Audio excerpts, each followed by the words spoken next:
The Wyoming sky stretched endless and blue above the struggling ranch, the kind of sky that made you feel both insignificant and capable of anything at the same time. Sarah Mitchell stood on the porch of her weathered farmhouse. Her 2-year-old daughter Harper balanced on her hip, watching the dust rise from the road as another vehicle approached. She knew what it was before it even pulled into the yard. Another letter, another threat, another deadline. Sarah was 29 years old, with long auburn hair that she kept in a practical braid down her back and a face that showed both the beauty of her youth and the weariness of the past 2 years.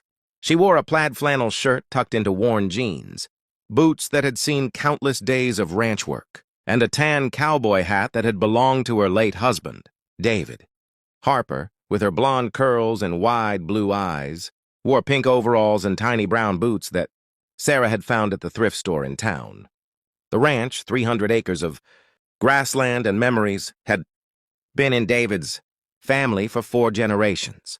They'd been married for 3 years, happy years filled with plans and dreams. When David had died in a ranching accident, a horse spooked by a rattlesnake, a fall, a head injury, gone in an instant, leaving Sarah alone with a 6-month-old baby and a ranch she barely knew how to run. She'd tried. God knows she'd tried. She'd hired help when she could afford it, learned to fix fences and tend cattle, worked from sunrise to well past dark. But the ranch had been struggling even before David died, and his medical bills combined with funeral costs had buried her in debt. The bank was circling, ready to foreclose. And then there was the Caldwell problem. Marcus Caldwell owned the massive ranch that bordered hers, thousands of acres of prime cattle land. He'd been after the Mitchell property for years, and now that Sarah was a widow struggling to make ends meet, he'd intensified his pressure. But the real problem wasn't just Caldwell's offers to buy her out. It was the water rights. The creek that ran through her property was the only reliable water source for miles. David's great-grandfather had secured those rights a century ago, and they were ironclad as long as a Mitchell family member actively worked the land. But Sarah had discovered a clause in the original agreement. If the property was sold or if no direct family member maintained residence and operation of the ranch, the water rights would revert to adjacent landowners, meaning Caldwell. Her lawyer had been clear. The county board is reviewing your case. Caldwell's arguing that as a widow with a toddler, you're not actively working the ranch in the spirit of the original agreement. He's petitioned to have the water rights transferred. Your best defense would be to show stable family operation, ideally with a spouse who has demonstrated ranching experience. I don't have a spouse, Sarah had said bitterly. Mine died. I know, the lawyer had said gently.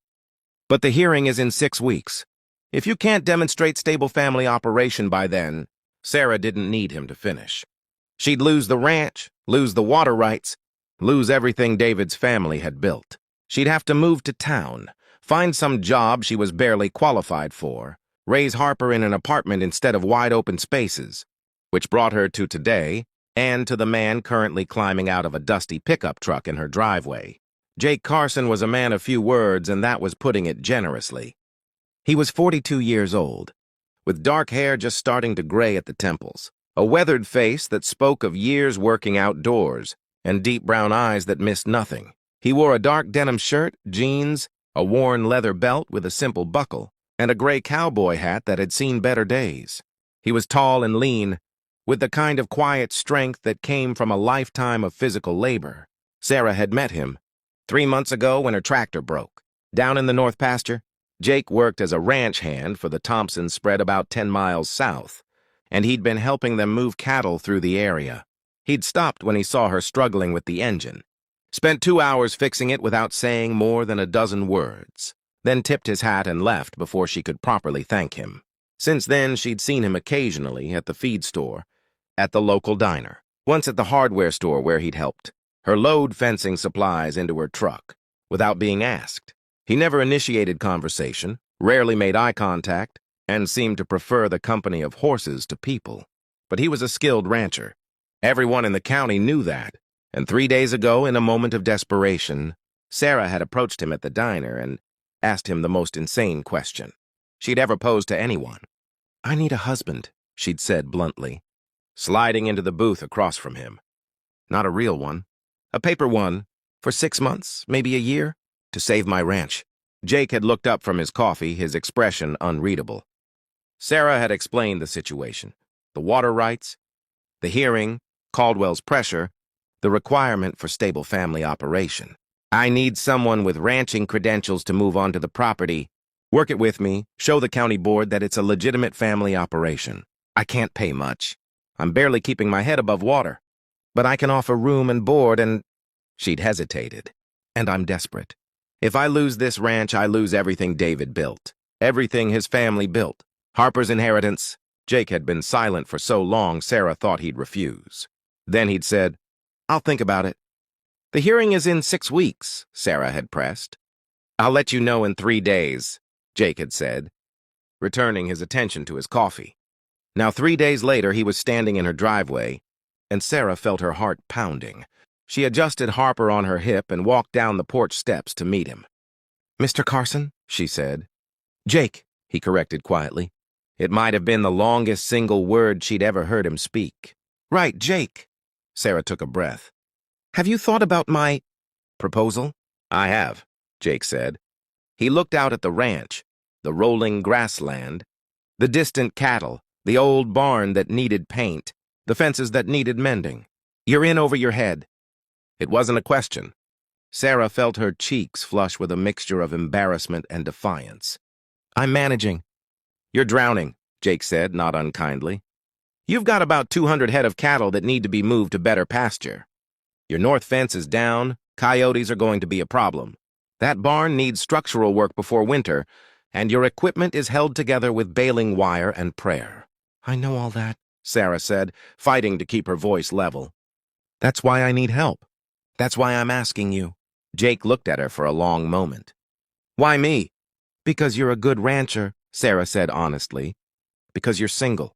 Because you don't seem to care much about what people think. And because, she hesitated, because you helped me fix my tractor without asking for anything in return. That told me you were decent. I need decent more than I need anything else right now. Jake's expression didn't change, but something flickered in his eyes. Surprise, maybe, or recognition. What exactly are you proposing? He asked. A marriage on paper, Sarah said. We'd file for a license. Have a simple ceremony, just whatever's legally required. You'd move into the ranch, work it with me, help me get it back on its feet. In exchange, I'd provide room and board. And when we've secured the water rights and satisfied the county board, we'd quietly divorce. Clean, simple, temporary. Nothing about this is simple, Jake observed. No, Sarah agreed. But it's the only option I have left. What about your daughter? Jake asked, glancing at Harper, who was watching him with curious eyes. Harper stays with me, Sarah said firmly. Always, that's non-negotiable. You'd have your own room, your own space. This would be a business arrangement, nothing more. Jake was quiet again, and Sarah could see him thinking, weighing options, calculating risks. Finally, he said, I have conditions. Hope flared in Sarah's chest. Okay. I work the ranch my way, Jake said. You don't have to agree with every decision, but I need the authority to make calls about cattle, pasture, equipment. I won't undermine you, but I won't be a hired hand taking orders either. Fair, Sarah said. I keep my own money, what little there is, Jake continued. I'm not looking to take advantage of this situation financially. When we split, I walk away with what I came with. Of course, Sarah said. And nobody knows this is fake, Jake said, his voice firm.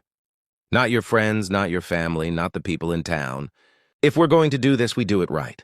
As far as anyone knows, we fell for each other, got married, and we're making a go of the ranch together. The moment people suspect this is a sham, the county board will use it against you. Sarah felt a chill run down her spine. She hadn't fully considered that aspect, the lying, the pretense, the deception.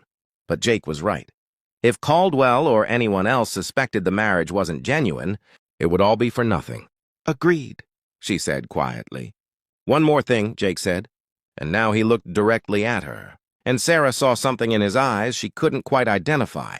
I won't have people thinking, I'm taking advantage of a widow or mistreating a child. I'll be respectful to you and kind to your daughter, in public and in private. That's who I am. But I also won't pretend to be something I'm not. I'm not talkative. I'm not social. I don't make friends easily. People are going to think you married a strange, quiet man.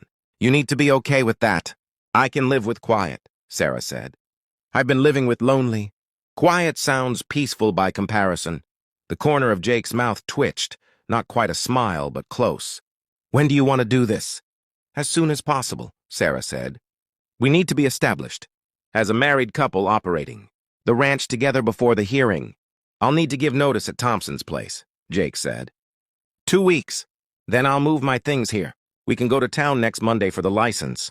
Thank you, Sarah said, and she felt tears pricking her eyes despite her best efforts to maintain composure. Thank you. You're saving our lives. Don't thank me yet, Jake said. We haven't accomplished anything yet. And Mrs. Mitchell, this is going to be harder than you think. He was right about that. They were married 3 weeks later at the county courthouse, with Harper as their only witness. Well, Harper and the court clerk who processed the paperwork. Sarah wore a simple blue dress she'd found in her closet. Nothing special. Jake wore what he always wore, jeans, a button-down shirt, his worn belt, and hat. The ceremony took less than 5 minutes. You may kiss the bride, the justice of the peace said. Sarah and Jake looked at each other awkwardly. They hadn't discussed this part. Finally, Jake leaned in and pressed a brief, respectful kiss to her cheek. It was over before Sarah could even process it. And just like that, she was married again. To a man she barely knew, for all the wrong reasons. Jake moved into the ranch that afternoon, carrying 2 duffel bags and a wooden box that looked handmade. Sarah showed him to the spare bedroom, the one that had been David's office, though she'd cleared it out months ago, because walking past it every day hurt too much. It's not much, she said, gesturing to the small room with its single bed, dresser, and window overlooking the south pasture. It's fine, Jake said, setting down his bags. Harper, who'd been shy around Jake at first, peeked around the doorframe. Are you going to live here now? She asked in her small voice. Jake knelt down so he was at her eye level. I am. Is that okay with you? Harper considered this seriously. Do you like horses? I do, Jake said. Okay, Harper decided. You can stay. Jake's mouth twitched again in that almost smile. Thank you. That's very generous. The first few weeks were awkward. Sarah and Jake moved around each other like dancers who hadn't learned the choreography. Polite but distant, cordial but careful. Jake was up before dawn every day, working the ranch with a competence that left Sarah both grateful and humbled. He fixed the north fence, moved the cattle to better pasture, repaired equipment Sarah hadn't even realized was broken. He worked with a quiet efficiency that reminded Sarah of David. Though the 2 men were nothing alike in personality, Jake rarely spoke unless spoken to. He ate meals with Sarah and Harper, but contributed little to conversation. He was patient with Harper when she chattered at him, and Harper did chatter, seemingly determined to fill every silence with words. But he responded mostly in nods and brief affirmatives. At night, he retreated to his room. Sarah would hear him moving around occasionally, but mostly there was just silence. It felt strange having someone else in the house again, strange and lonely in a different way than being actually alone. The people in town noticed the marriage immediately, of course. Small-town gossip being what it was, everyone had an opinion. Awful quick, isn't it? Sarah heard someone whisper at the feed store. David's barely been gone 2 years. She needed help with the ranch, someone else said. Can't blame her for being practical. That Jake Carson is a strange one, another voice added. Barely says 2 words. What's she thinking, marrying him? Sarah kept her head high and ignored them. Jake, predictably, didn't seem to notice or care what people thought. But Marcus Caldwell noticed. He showed up at the ranch one afternoon, driving his expensive truck, wearing his expensive clothes, looking like money and privilege. Mrs. Mitchell, he said, then corrected himself with a smirk. Excuse me, Mrs. Carson now, isn't it?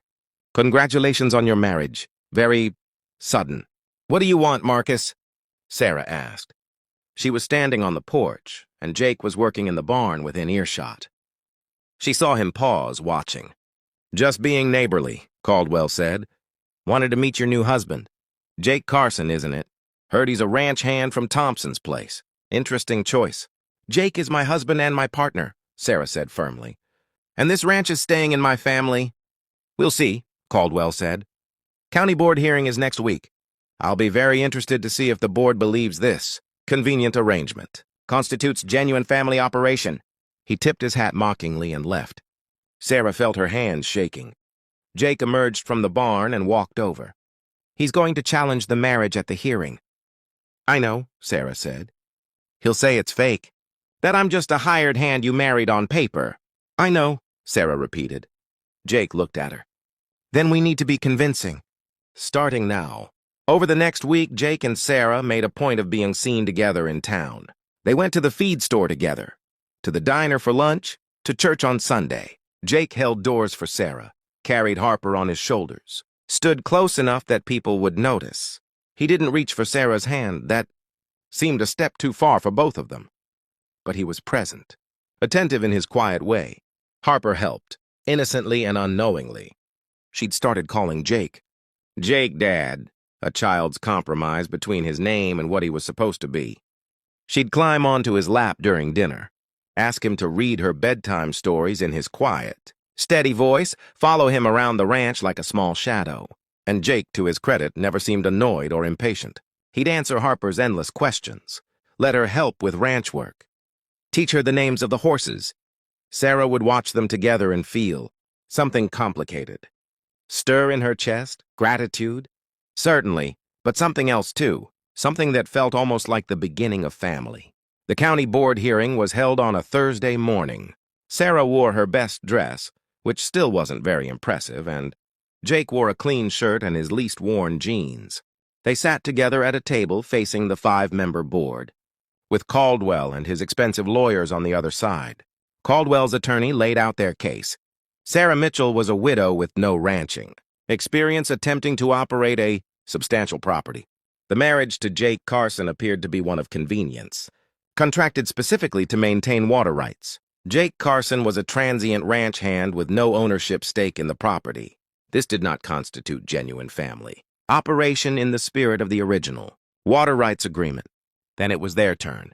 Sarah's lawyer presented tax documents showing Jake listed as cooperator of the ranch, photographs of Jake working the property, testimony from neighbors about seeing them together as a family. Sarah herself testified about the improvements Jake had made, the work they'd done together, their plans for the ranch's future.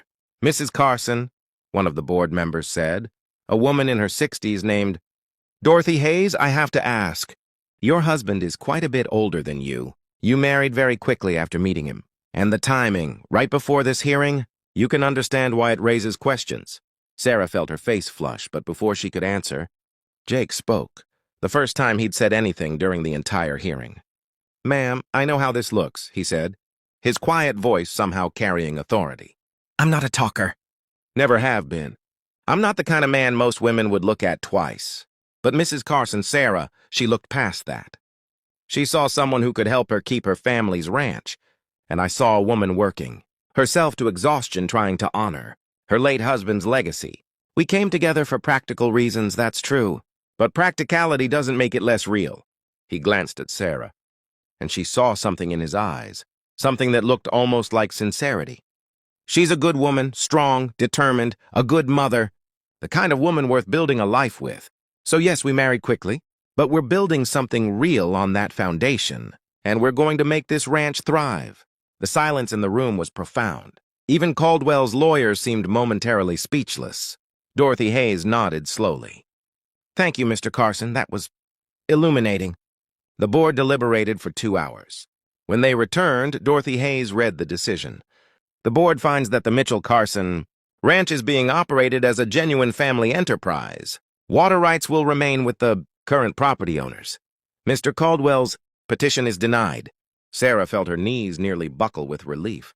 Jake's hand was suddenly at her elbow, steady and supporting. They'd won. The drive home was quiet, which wasn't unusual for them, but this silence felt different. Weighted. Sarah kept glancing at Jake, remembering what he'd said at the hearing. She's the kind of woman worth building a life with. Had he meant it? Or had it just been a performance, saying what needed to be said? Back at the ranch, Sarah's sister Maggie was watching Harper. When they walked in together, Maggie took one look at their faces and grinned. You won? We won, Sarah confirmed. Maggie hugged her fiercely. I'm so proud of you. And Jake, she turned to him. Thank you. For helping her. For helping our family. Jake nodded, uncomfortable with the gratitude. Just doing what was right. After Maggie left and Harper was in bed, Sarah found Jake on the PO.